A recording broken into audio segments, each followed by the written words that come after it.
Welcome, everyone. Thank you for attending this last session of the afternoon. The governor and I guess, are the last thing standing between you and beer and barbecue, so we'll try to send you off in good form. I'm Dan Balz. I work for the Washington Post. I've covered politics there for a long time. This is Governor Steve Bullock of Montana. I will give him a better introduction in a minute, but I have a few housekeeping chores that I need to get to. We're going to go for an hour. I'm going to ask questions for 45 minutes and then throw it open to all of you and fire away when you get the chance. Please silence your cell phones. If you do any tweeting, remember that the hashtag is #TribFest17. And if you do have a question, please make sure it's a question and not a long statement. So I'm really pleased to be here with Governor Bullock. He is a native of Montana. He was born in Missoula. He did his undergraduate work at Claremont McKenna and a law degree from Columbia Law School. He worked in state government back in Montana, and then he was in private law practice in Washington for several years. While there, he was an adjunct professor at George Washington University. In 2008, he was elected Attorney General of Montana. 4 years later, he was elected as governor. Last year, he was re-elected to a second term. He's also a past chair of the Democratic Governors Association, and he has recently formed a political action committee, which has been seen by some people as a sign of possible interest in politics beyond the Montana borders at some point, and we may get to that later.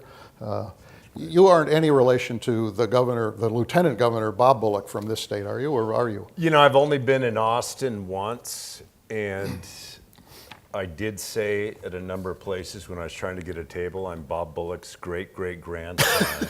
And it worked. So in New York, I say I'm related to Sandra Bullock. Here, I say Bob Bullock, but in both instances, no relation, Dan. Good. All right. Now that we've got that straight and know how you use it nonetheless.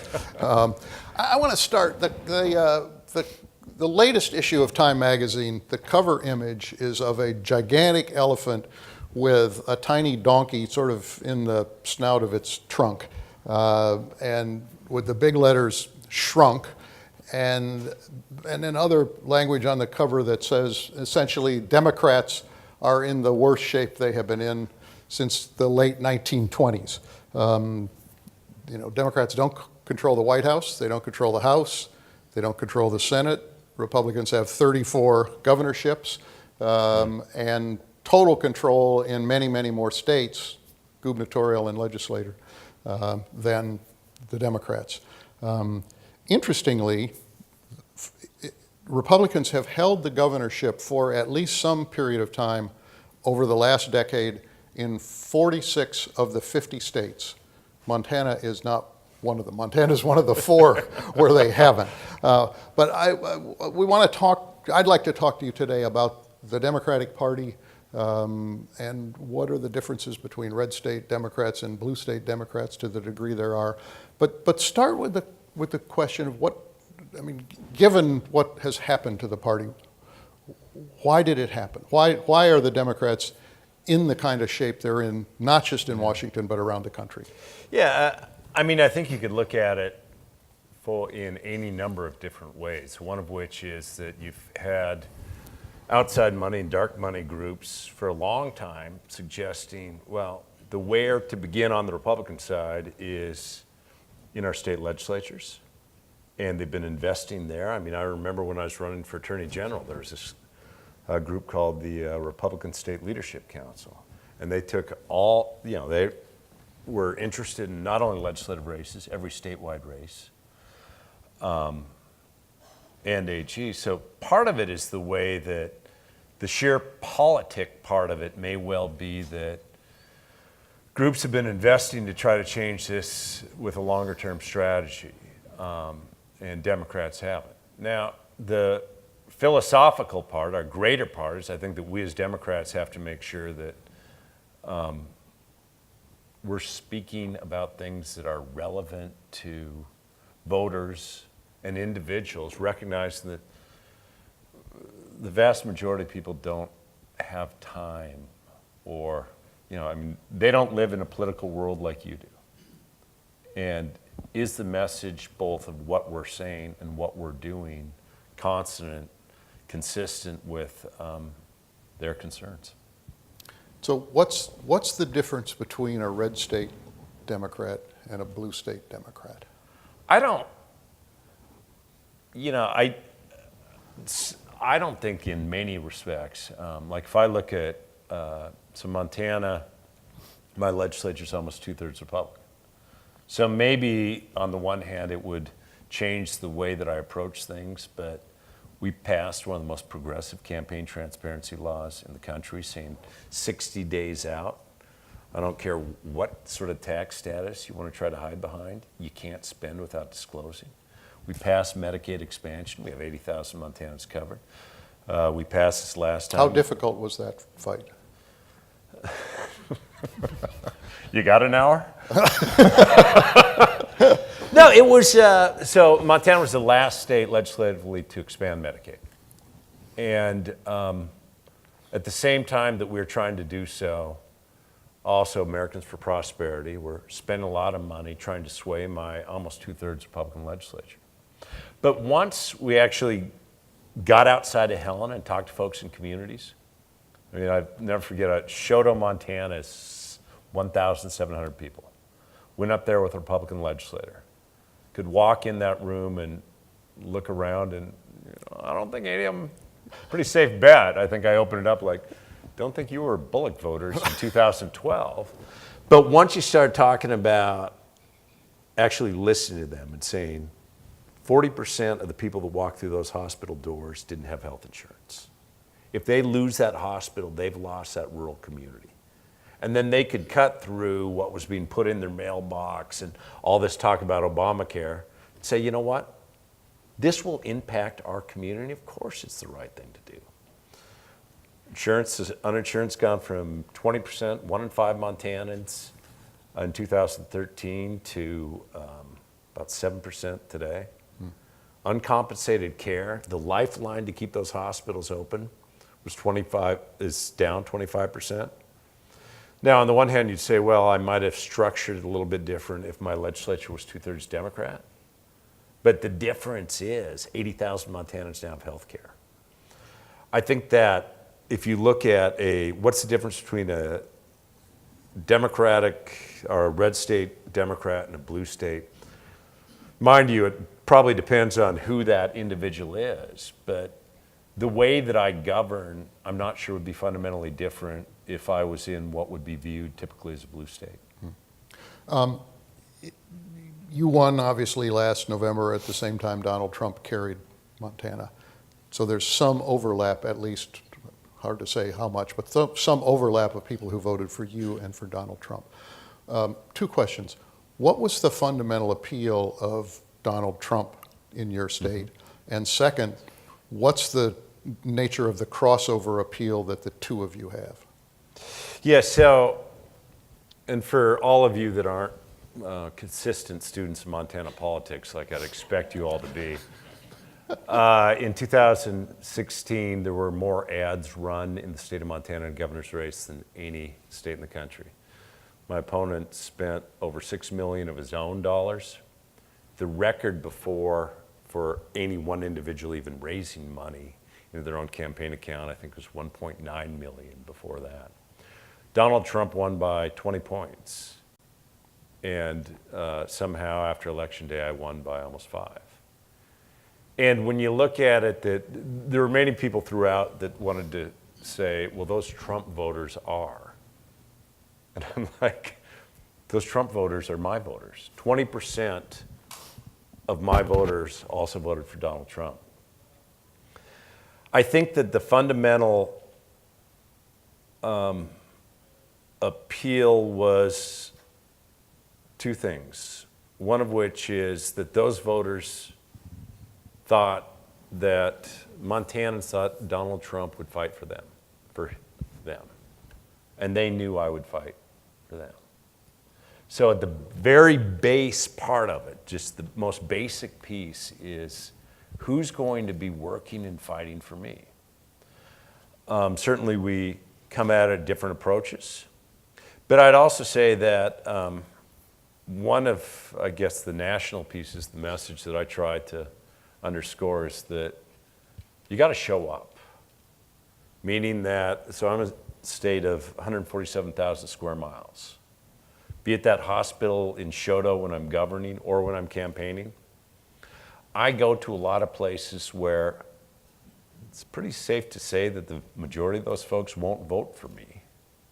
Yet actually showing up matters. Listening to them matters. Talking about what the values are that we share.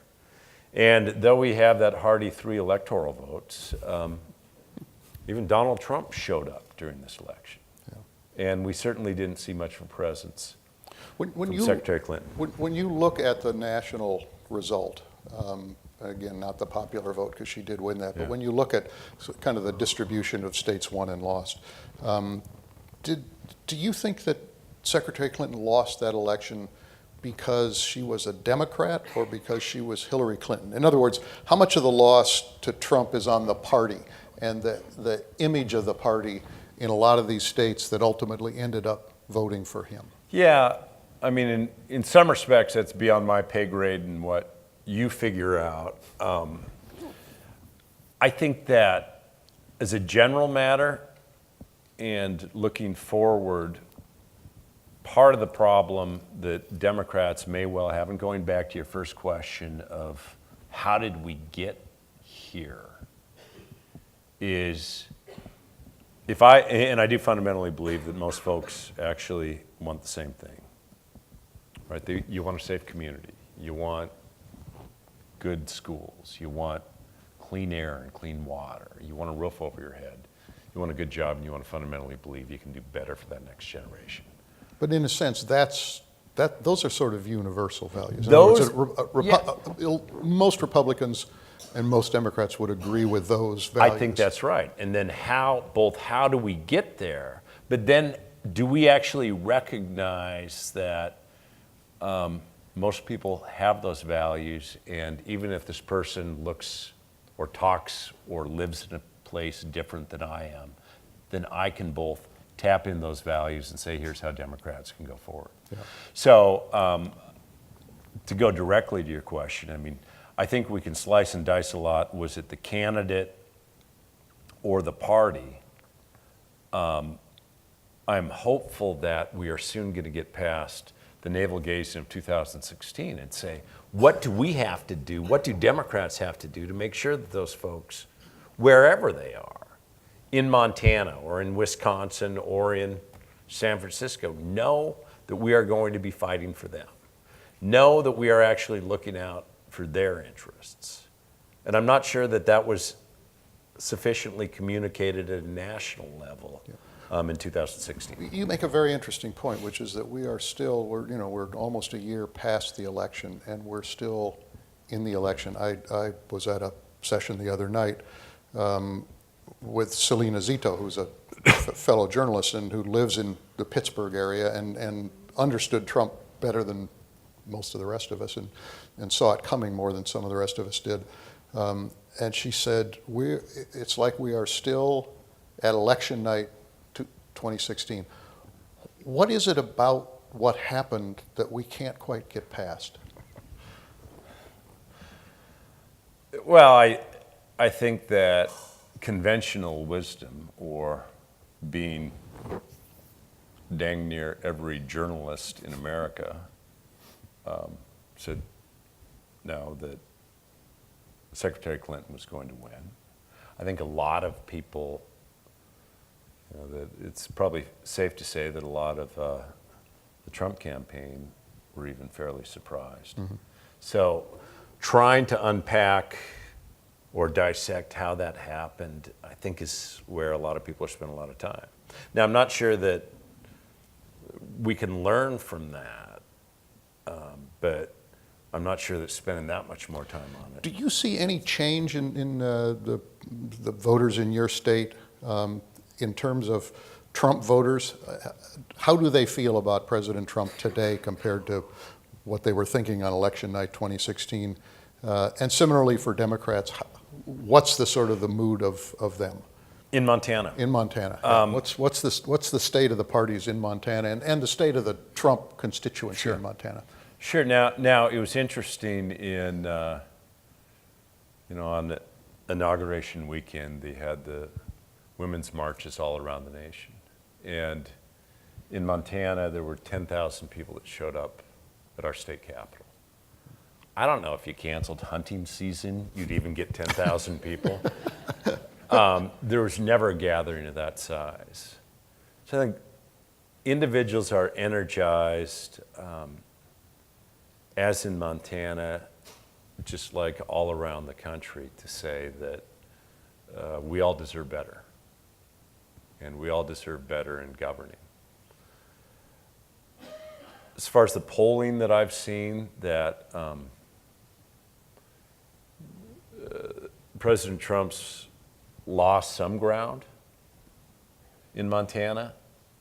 And it's not, I think what the independent prosecutor is doing is so important for the vitality of our democracy. But if you're in Montana, that might be on page 6 in a small little article. Do people that you are in contact with, whether it's legislators or everyday folks, talk much about the Russia investigation? Think much about the Russia investigation? Believe that the Russians did something nefarious? Well, yeah, and that's my point. I think that some people that I talk to certainly think something's up there. But what's occupying the space and the bandwidth of people isn't this Russia investigation. It's, well, he said he was going to do X, Y, and Z, and they haven't seen a lot coming out of Washington, D.C. So it's from the what's actually been delivered that's positively impacted their lives. And I think that's why some folks that were like Trump all the way is saying, no, I'm not getting much here. But to what extent do they see do they feel that they may be frustrated, but do they see it as a failure on the part of President Trump, or that the quote-unquote swamp is so aligned against him that he can't get anything done? I mean, in other words, how do they view Washington and Trump's place in it? Yeah, that's a hard one, Dan, in as much as what drops, well, clearly if his popularity was at X and now it's X minus 10, he's not absolved of everything. And they see him as part of the problem. It's been interesting in a state like ours too, that, all the work that we did for healthcare and Medicaid expansion. I'm not sure that anybody was all that excited in my time in public office about the word Obamacare. But now when what we're seeing out of D.C., and including the president, once we've really gone a long way towards stabilizing healthcare, that is an issue that really resonates in Montana. I want to go back to a couple of things about the sort of the state of the party, and one is, as a red state politician, what's your sort of relationship to the image of the national party? In other words, do you have to keep some distance? Do you have to proclaim some distance? Do you have to defend being a member of a party led by coastal politicians like Chuck Schumer and Nancy Pelosi? How much of a drag on you politically in Montana is it to be a Democrat? Yeah, you'd start out in polling and say you're a Democrat or Republican or an independent. There'd probably be a 6 or 7 point Republican over Democrat delta with a large swath of independents. It's even interesting from where I sit, sort of your base premise of the Democratic Party, like it's some wizard behind a curtain that has edicts that come out along the way. In a place like Montana, the Democratic Party has been fighting for public lands because that's a great equalizer, whereas the state Republican Party and the National Republican Party said, let's privatize or sell off these public lands or transfer.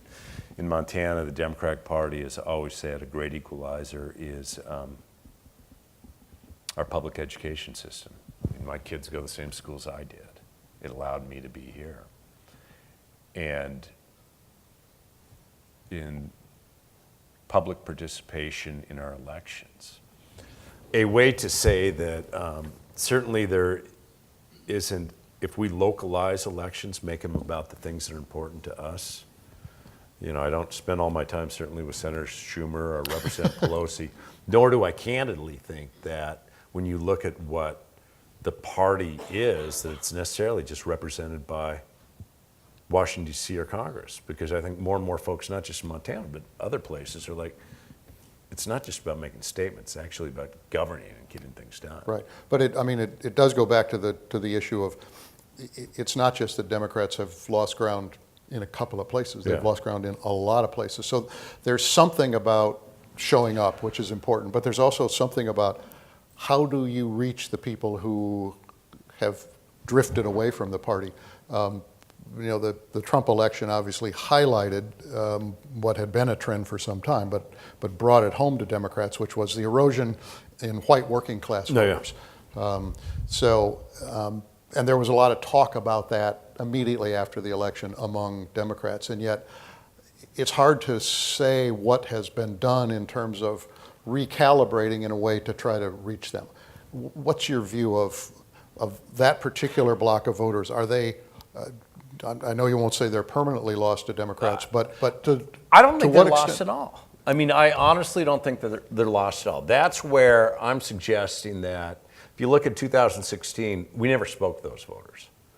I mean, everywhere between the coasts, maybe I'll give you Texas, were places to fly over to raise money. And if we're not going to turn around and say, you know what, we have things to offer. If we're not going to say, like in Montana, you often think of apprentices as just welders. I've increased my apprenticeship by over 30% in the last 5 years, 1,000 different apprenticeable fields. People making money while they learn a skill. We've changed the way two-year colleges think. It's not about a degree, it's about a professionally recognized certificate. So we're seeing growth there. There wasn't that discussion, I don't think, even at the national level, of saying to that white working class voter, we have something to offer you, and we have a path that'll get you along better. And certainly, by the same token, we weren't saying, you know what, median income really hasn't raised. Health insurance costs have doubled in the last 30 years. So more and more of your income is going to that, and you're not getting ahead. Here are ways you can get ahead.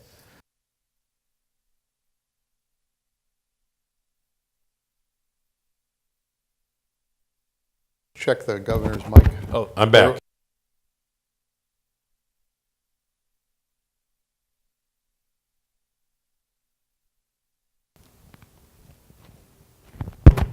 Okay.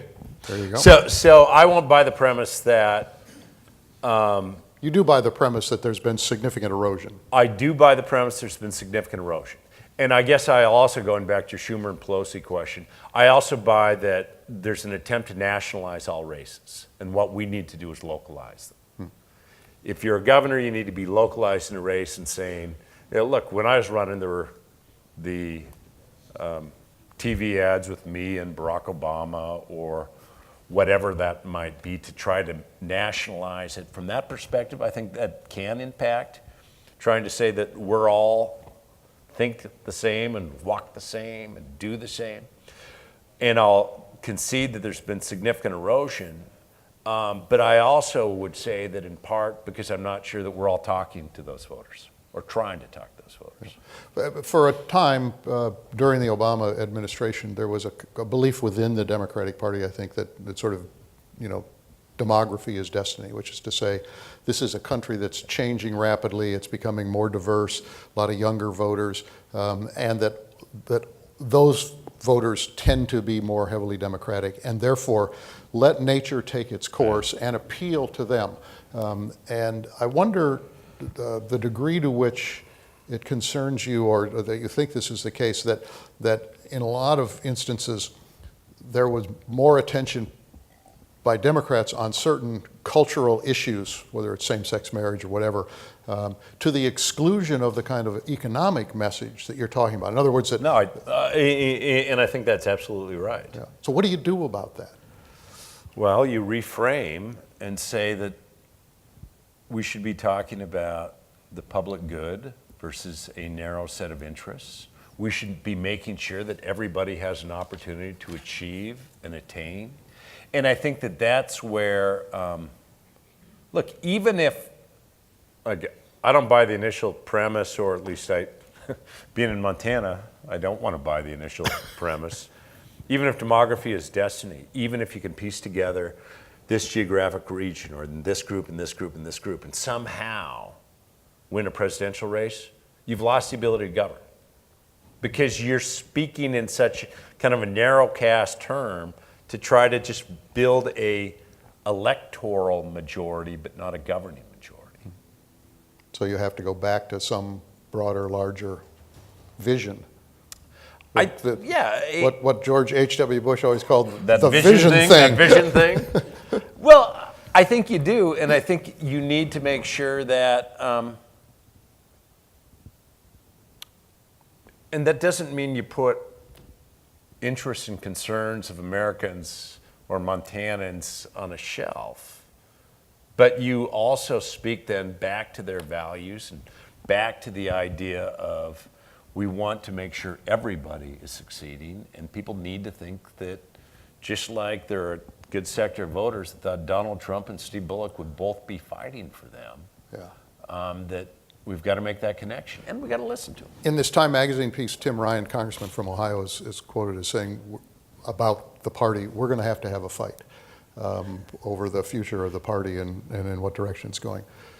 30 years ago when the Democrats got beat twice in a row by Ronald Reagan in electoral landslides, and in the second case, a popular vote landslide, that created the Democratic Leadership Council, which was Bill Clinton's vehicle, not just to become president, but to rethink the party philosophy and to, in a sense, to recalibrate, to figure out a way to put less emphasis on the things that were bothering people and more things that the Democrats could do that people liked. In that case, it was a move toward the center. Your party at this point is moving to the left. How comfortable are you with that? Even going back before then, in 1976, Mo Udall at the Democratic Convention says, when the Democratic Party puts together a firing squad, we do it in a circle. Right. And we're seeing that more now than ever. I mean, from the perspective of thinking that the only way to get through is have this internal civil war, I think is a step backwards. From a perspective of doing what we can to make sure that people have health care coverage, heck yeah, all Democrats ought to do it, but we ought not make a litmus test of, is it a single payer? Is it universal health care? How do we get there? We can look around the country and say, higher education costs are out of control. Now, I can say as governor that 44 states have actually increased or decreased their investment on average by 17% in higher ed in real terms, 2008 to today. Montana's one of 4 states that's increased those investments. But before we even get in the fights of is it free college for all, or what exactly healthcare system should we have, I think we should be thinking more about what are the aspirations of a society that we want, and make sure that in doing that, we're not narrowing the Democratic Party. So Pew Research Center has recently done some polling about health care. And among Democrats, 52% now say health insurance should be provided through a single national health insurance program run by the government. The share of Democrats who say that is up 9 points since January and 19 points since 2014. Among Democrats between the ages of 18 and 29, 66% favor single payer and it's about the same for liberal Democrats. If that's the prevailing mood within the party, how do you push against that? Yeah. If you feel the need to push against that, and do you feel the need to push against that? Yeah. First, I mean, a real frustration that I have is that we have 7 days left now to try to make sure that we even maintain the Affordable Care Act. Goes out in front of the Senate Help Committee 3 weeks ago, talking Democratic and Republican governors saying here are ways to stabilize it. So in some ways, the party is also in a fight over what the next health insurance delivery model or health care delivery model ought to be before we've even, as Graham Cassidy is still rearing its head and we could lose it all by September 30th.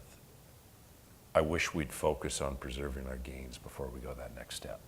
But that debate's coming. Yeah. And where do you? Let's start at October 2nd, not September 30th. But from where I think that we have an aspiration. We all should recognize what 18% of our GDP we're paying more. We're actually getting less. And how do we do everything that we can to make sure that everyone has coverage? Does it have to be a single payer? I'm not convinced of. Some folks really like their own insurance. So how do you make sure that you take those steps where certainly Medicare for many people being able to buy in might be a possibility. But where we are right now is trying to both maintain any gains that we've had, and I often find, and it's not, Washington, D.C. often mistakes saying for doing, meaning that be it on this repeal efforts, the impacts are actually on governors as we try to work with our states. And discussions about what sort of healthcare system that we ought to have someday can be great statements, but there hasn't been thought through what's the actual implication or implementing. What are your reservations about a single payer approach? I don't think that it is immediately practicable. We can get over that. B is that I think you're going to have so much fundamental systemic transformation to get there that it's not going to be, maybe by the time my kids are sitting on the stage with you. I think it's a great aspiration. And I think it's something that, like all of us Democrats should be saying, how do we cover more people, make it more accessible, reduce the costs, and maintain and actually up the quality. But to say single payer versus a universal healthcare model or versus allowing people to buy into a Medicare system, yet still maintaining a private market for those. Let's actually look at what the outcome we want. And the outcome we want is better health care for more people, quality and cost. What are the attitudes in your state about immigration? To what extent was Trump's message on immigration one that resonated in your state? Well, I think, in case you don't know, we have 545 miles of a border, and we're not building a wall between Canada and Montana. There were ads run by my opponent talking about how I wasn't going to protect Montanans because I actually said governors don't actually get to pick and choose. So that at least didn't succeed. My message was, let's never let terrorism define the values that we have toward one another or to other members of our community. I haven't seen polling of, if it resonated that strongly, I guess somebody else would be on the stage. One of the things that Congress has a clock ticking on is the Dreamers in DACA, which in 5.5 months will go out of business unless something is done about it. The president and Pelosi and Schumer supposedly have some kind of a deal. Would you trust the president on that? Would I trust him on having a deal? Yeah. Or, I mean, when they say we have a deal with the president, yeah, what was your reaction to that? My reaction is that, I mean, the president has said many different things or tweeted many different characters just about this issue alone. I mean, from my perspective, I want to see what the parameters are of the deal. But the idea of actually working together to come up with something, we ought to certainly verify. But that's the only way it's going to get done. So I had that moment of optimism. Two questions on a Sure. a deal like that.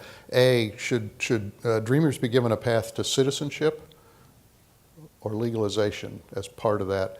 And how much should Democrats be prepared to bargain with Trump on border security issues in order to get that? So nothing's been articulated on what the border security issues are. Is it additional dollars? Is it? But I think that we ought to find a path to citizenship for Dreamers. I mean, the idea that, and again, one of the wonderful things about once you leave Washington, D.C. is I think that things are a lot less always framed as Democrats and Republicans. I mean, there's been so many actions in Republican-led states to say somebody that moved here when they were a baby and is known nothing else ought to actually be able to stay here and be a citizen. Any deal, certainly the devil's always in the details. Right. But to go down that path to try to say, here is the same thing with healthcare as we were trying to stabilize the individual market. You know, sometimes to eat an elephant, you do it one bite at a time. If we could stabilize. Never really thought about eating an elephant. I made the mistake of saying that in the Senate committee, and I probably should have said eating a whale or something like, how to eat a whale one bite at a time. You take those pieces, if we would have stabilized the individual market and actually shown the Democrats and Republicans can work together, God knows it might be a novel idea. From the perspective of, I think that Senate and House leadership has said, no, we're not going to do this if what the deal is to build a giant, beautiful wall. That would be a non-starter I think in your that's estimation. Right. I think that's right. Let me quickly ask you about a couple of other issues that divide many Democrats today. One is obviously trade policy. You mentioned you're on the border with Canada. Most governors that I've dealt with over the years tend to be free traders. I mean, they go overseas and try to get investment, and they recognize the value of exporting some of their products. Do you think of yourself as a genuine free trader? Do you think NAFTA should be renegotiated? What do you think about that? Well, I think we can certainly have conversations with, are there ways to improve NAFTA? Like that, I don't have a problem with. I look at, from the perspective of timber is very important in Montana. The Canadian Softwood lumber agreement is one where it's not free trade. The Crown is subsidizing the wood that then comes into the U.S., which then not only hurts our mills, but keeps us from doing better forest health. I think we should look at each of the agreements on their face and say, are there ways that we could improve? But by the same token, yeah, I mean, we grow the best wheat in the world, and I think almost 3/4 of it goes to Asian markets. And recognizing, though, that free trade is, I mean, it's got to be a multilateral free trade, because if I look at what the deal Australia is getting for some of the products versus Montana, this isn't free trade. And I think that it is fair to turn around and say bilateral agreements may be the best way for us to go. Oh, really? So I think it becomes difficult. The disappearance of the Trans-Pacific Yeah, Partnership doesn't concern you that much? Well, I guess I deal in the reality of I don't think that it's going anywhere. Yeah. And so how can I make sure that my beef can now go to China and my grains can go elsewhere? Yeah. Let me ask you about one other, and that is, Montana's obviously a coal state, but it's got other energy, and I know that you've been pushing renewables in what you've been trying to do. I once said in other places we have the best wind potential if Texas ever secedes. But I won't say that here. Do you think that the Obama administration calibrated it about right in terms of what they were doing on climate change regulations? Do you think they went farther than was good for your state? Well, I think the courts certainly, might have suggested. So the Clean Power Plan, Montana was hit harder than any state in the country as far as what our carbon reductions were supposed to be. And we also have the second largest coal-fired power generating plant west of Mississippi that actually powers states to the west of us. It was interesting, I saw an article like a week after the election, and Senator McConnell said, well, all these jobs are coming back. And he goes, oh, well, the market did this, right? When natural gas is a quarter of what the price was before, it's going to have significant impacts on coal. Montana's we had the worst fire season in our state's history. 1.2 million acres burned this year. We're an outdoors people. We see that the climate is changing and we need to do something about it. Even under the Clean Power Plan, that coal had a role for the next several decades, and I think that'll probably be the case. But what we need to be doing is recognizing that tomorrow's going to look different than today, making the investments in renewables and in technologies, because even if the U.S. acts solely alone, I'm not sure that we're going to solve all the world's problems. Who are your political heroes or role models? There was a guy, I guess I'd say most of my role models or heroes in politics have been much more local than national. And maybe that's because, the first guy I ever worked for was a guy named Joe Mazurek, who was the Attorney General. And he was actually, the politics at times wore him down. It was about how are you going to impact people's lives. And he was the first guy I ever really worked for extensively, and I think he shaped a lot of the way I think. What did you learn from losing your first race for AG? So to step back, I was 32 years old. So I first went to work at the Attorney General's office. I was in a cubicle. I think I got an office finally because I have a loud voice. And as a baby lawyer, 3 years out, it was a federal court case. James Watt's group had sued to end our stream access laws. And we have the best recreational access laws in the country. And I'm like, my name's Steve Bullock, I represent the people of Montana. These streams and rivers belong to all of us. And I'm like, this is the coolest job in the world. I'm going to run for it. And I'm not sure my whole family voted for me. I got killed in a Democratic primary, and this was, and I didn't know if I'd ever want to run again, to be honest. It wasn't like you run. Were you just not organized, or were you just not ready to be a... Well, I was running against a guy who was a county attorney. He's a good friend now. He's our Chief Justice. He'd run for governor, well known. I got into it because I wanted to be Attorney General. I thought this was the coolest job in the world. And I traveled, I worked darn hard, and then I got killed. And I didn't know if I would ever want to run again, to be honest. Why'd you decide to? Well, so two different things, I guess. First, so I'm in private practice back in Montana, and minimum wage was $4.15 an hour. Passed one house, an increase. It died in the second house. This is 2006. And died on a 50-50 vote, and a leader of basically said, well, good, now I don't have to lay off people with disabilities, thinking that that is who makes minimum wage. I got incensed and formed this group, and I wasn't involved in politics at the time, called Raise Montana. We voluntarily increased the minimum wage by a ballot initiative. And that, I guess, got me back saying that you can't actually make a difference in this thing. So 8 years from when I first ran and my whole family didn't vote for me, I was thinking that I still really loved to be an attorney general. At the time, there was a state senator who was kind of one of the main trial lawyers in our state running, the minority leader of the House, and people were like, go run for something else. Like, I don't want to run for something else. I want to be attorney general. So I ran in a three-way primary and I won.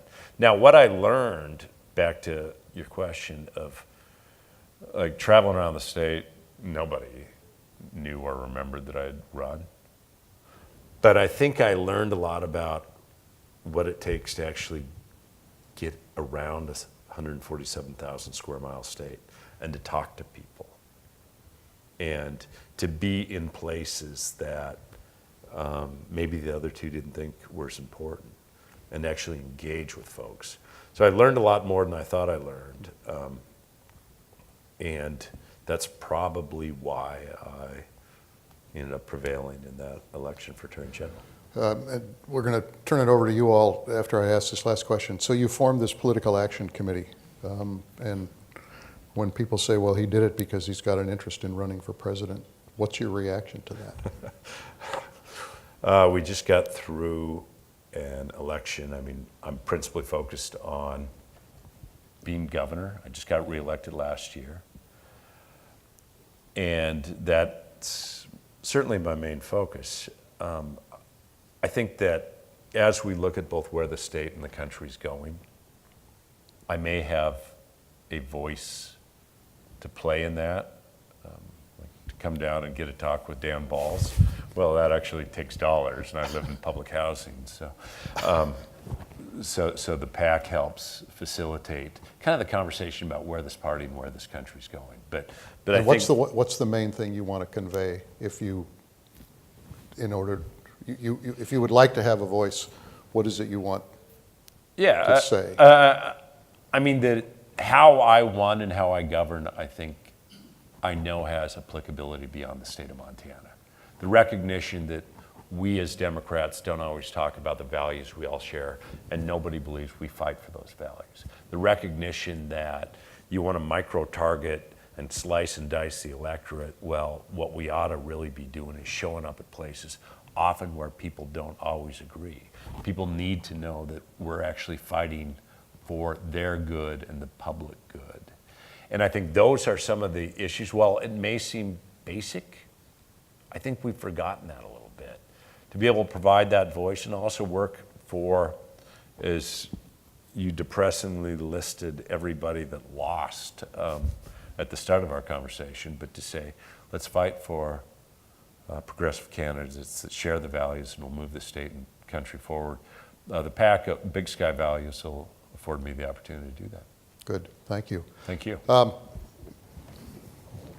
have two mics. Okay, we'll start here. Just identify yourself and fire away. Okay, my name is Ann Drum. I'm from Dallas. You started out talking about outside money's influence on state legislatures.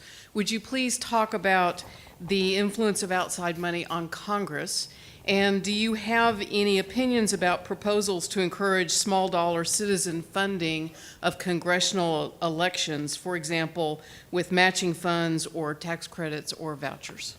Thanks, Ann. Go back to 2004, and $5 million of undisclosed money was spent in our federal elections.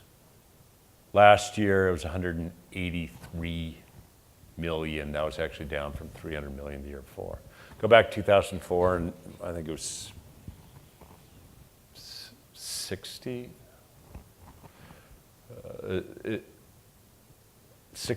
million was spent in separate independent expenditures. It was 1.3 billion last year. What we have now is And we also know that about 90% of the outside expenditures are actually spent on negative ads, which I think are tearing down the overall system. As Attorney General, I'd taken a case up at the Supreme Court fighting from the very premise of, we had a 100-year-old law that banned corporations from spending elections. This is post-Citizens United. And unfortunately, there's a 5-4 decision called American Traditions Partnership versus Bullock that will live forever, saying this was the first case post-Citizens United. I think that we need to address money in our system, and especially undisclosed money. Transparency can add to that. The challenge with just a publicly funded system is there's more money being spent now outside of the campaigns than within them. So unless you can figure out a way to equalize that, it's still not going to be without some challenges. But I do fundamentally believe, I mean, and we see this with voter suppression, we see this with both the amount of money and some of the actions that are occurring are trying to disenfranchise too many people where we're all equal on election day. And we've got to figure out ways that folks recognize that, and we've got to figure out ways to curb that money, whether it ends up a publicly financed for some to try to level playing field, certainly worth looking at. We got a lot of work to do in Congress before we could ever get there, though. Sir. My name's Aiden Brady, and I was wondering, a lot of red state Democrats have pro-life or more favorable ratings by the NRA, such as Montana's Senator Tester. And so I was wondering, what is the role for those Democrats now in the party and in the future for the party?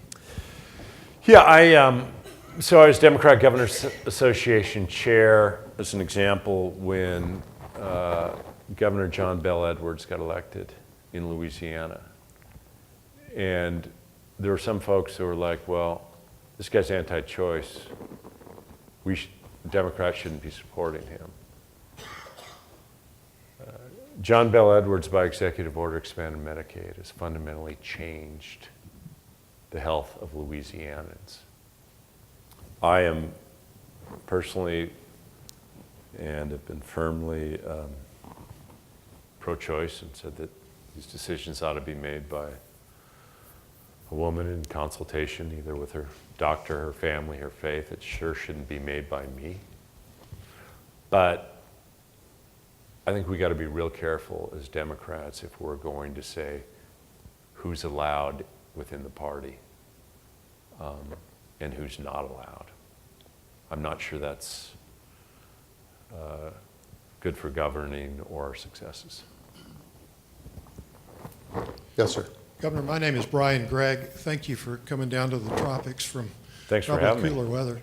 I enjoy your state for the wonderful trout fishing. Thank you for that. My question is a little different. You mentioned something that really caught my interest, the success of your apprenticeship programs. Tell us about your job, those types of programs in your state, and what did you have to overcome, or how did you pull it off? Yeah. I mean, the first thing I had to overcome is getting the private sector, higher education, state government to think different. Well, it's not easy. Higher education always thought that it was a terminal degree that is really what the goal is. But to help them understand that, first of all, I mean, the biggest challenge from my perspective in Montana right now is making sure that we have a talented, trained workforce and that we can fill jobs along. So to make higher education understand that you're actually a partner in workforce development. It's not always about a 2-year degree or 4-year degree. It might be about a professionally recognized certificate that the employer needs. Literally hired somebody that works part-time for me and part-time for higher ed. Then went also to the business world and said, you have this antiquated view of what apprentices are. Let's actually recognize that if what you need is a healthcare benefits processor, you're going to end up with a better workforce if you're paying them while they're getting trained, and we'll work with you for a path. And then I went to the legislature and said, we have a lot of employers that need workers. We have people that we ought to be upskilling, and got through a tax credit of, I think where we ended up is $750 per apprentice if you're hiring a veteran, because also we have more military families per capita that serve than probably any state in the country. That don't make that $1,500. A lot of these things, so there, on the one hand, there was nothing easy and quick, and we still have a lot more work to do. But to make employers recognize the opportunities and make our educational system conform and change to make sure that we're training the employees that our employers need. Thank you. You bet. Governor T.J. Costello from Austin. Hey. Been to your hometown, Missoula. Got a chance to climb up to the M, which was a lot of fun. Oh, very good. Yeah. Glad you were there, TJ. Yeah, it was a lot of fun. But you mentioned the fire season, the fire problems you had this year. I was wondering if you could talk about how you and your office managed the crisis that you had this summer. Yeah. I mean, we had, as I said, 1.2 million acres burned.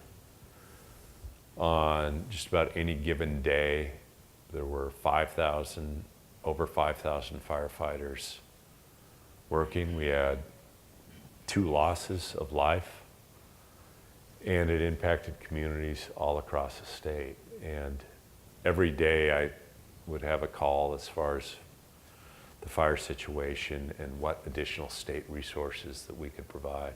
It was curious in some respects, or I mean, challenging in as much as Texas was devastated by the hurricane.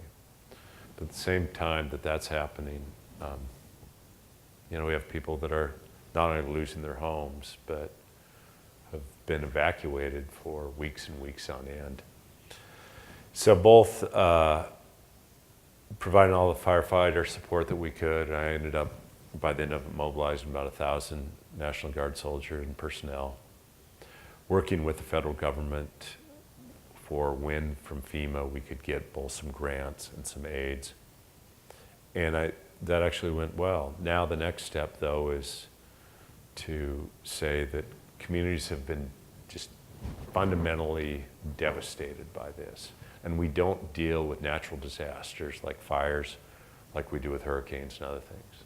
And even to step back, if you go to 1995, 16% of the Forest Service budget was spent on fires. Now it's over 60%. And it's not that they've increased the budget. We now just borrow from what could be done in the woods. I'm hoping, and that's Democratic and Republican governors throughout the West say, we got to fix this. And not until probably, TJ, if you came up in November when there's snow, will all these fires be out? There's still right now over 1,200 people out there still working on them even today. Hi. Yes, ma'am. Hi, thank you for being here. Excuse me, I teach government at a community college in Bryan, Texas. Thanks for doing that. Thank you. We send most of our students to Texas A&M. Tends to be a pretty conservative area. I'm a recent convert personally to the Democratic Party. When I talk to them about things like Citizens United, their eyes gloss over. When I showed them Frontlines, Big Sky, Big Money, suddenly things started making sense. So my question to you, though, is from where we're coming from in Texas, when we have senators like Cruz advocating for Citizens United, they often come at it from a perspective of Democrats are anti-business, Republicans are pro-business. What message do you think that the Democrats can change in order to start seeing Citizens United as an American democratic issue and less of a big business versus the Democrats' issue? Yeah, and the idea that it's big business versus Democrats, I mean, I can't keep my head around, right? This ought to be about everybody having the opportunity to actually participate in our elections and recognizing our vote and our voice are equal on election day. When I was Attorney General is when the Citizens United case first came up. And actually I wrote, or my office wrote the amicus brief that we had Democratic and Republican AGs signing on saying the vast majority of elections actually happen at the local level. And it doesn't take a copper king necessarily or somebody to buy a county commission race. And unfortunately, the court, from my perspective, I mean, they didn't have a record in that case, and they just threw out decades of precedent in coming up with a decision that they had. We also recognize in the students that you teach, by and large, like if 18 to 30 all voted, they decide every single election. But saying that the one thing that you have as students is that on election day, no matter how big that business is or how strong that group is, you are equal. And the only way to exercise that equality is actually by voting. I've gotten the point where, unfortunately, until we have a new Supreme Court, I have a couple ideas of how we can at least do some work around the margins with sunshine and transparency. But until we have a court, we're going to live with the Citizens United decision. But what we can do is actually shine, I think, more of a light on the money being spent in our elections. I mean, if political figures are going to be like NASCAR, with all the different paid for by, well then let people at least know who's trying to influence the election by the vote. And we're not doing that very well in our country right now. There was this last election, so what this law that I passed, and the guy that carried the law was a former coal miner from the town of Colstrip, Montana, Republican. He said, if I'm gonna be gut shot, at least I wanna know who's shooting me from the shadows. But so we passed this law that says 60 days out from an election, you have to disclose what you're spending. I don't care what sort of 501c nonprofit status you're gonna try to hide behind. In my office right now is the mailing that hit 61 days out from Americans for Prosperity talking about how horrible I am. And then we didn't see anything for 60 days. So if we can at least add transparency, that may be the most significant piece that we can do right now. And second, if your students actually think that Citizens United is about helping businesses, I'd love to come guest lecture. Anytime. Thank you. Thank you. We are out of time, but we'll do one more question, and then we'll have to definitely close it off. But again, thank you all for coming. Yeah, thank you. One last question. Thank you, Governor Bullock. I appreciate you mentioning Colstrip in the last answer because it's actually a good segue into my question. My name is Jordan. I work for a wind energy developer here in Austin. And I appreciated your comments earlier on the environment and how to kind of balance the Montana's interests as a coal-producing state with the state's environmental interests. And I'm curious how, what role you see for public policy and for elected officials like yourself in moderating disputes, not just among those ideological interests, but also among competing economic interests, like among utilities, ratepayers, and the state concerning renewable energy, particularly with regards to the current dispute between Northwestern Energy, the utility in Montana, and the Public Services Commission, after the Public Service Commission adjusted the cost mechanism that allows for utilities to procure wind and solar power. There was actually a Public Service Commissioner, I think Bob Blake, was caught on a hot mic saying he hoped it would destroy the wind and solar industry in Montana. So I'm curious what kind of policy incentives you think can be put in place to prevent those kinds of disputes from arising.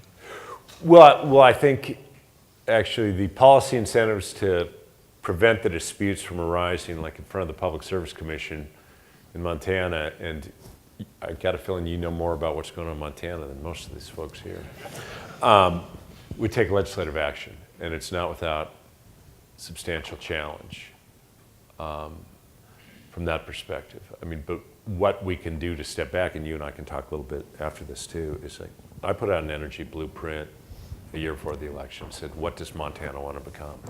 All right, let's set some tangible goals. Let's double our solar by 2025. Well, by doing that and saying, how can we work together on it? We've already doubled the solar since then. Saying at Colstrip, okay, this community is going to go through some change, so we got a $5 million grant to say, what is that community change? But we also have this incredible line, this possibility.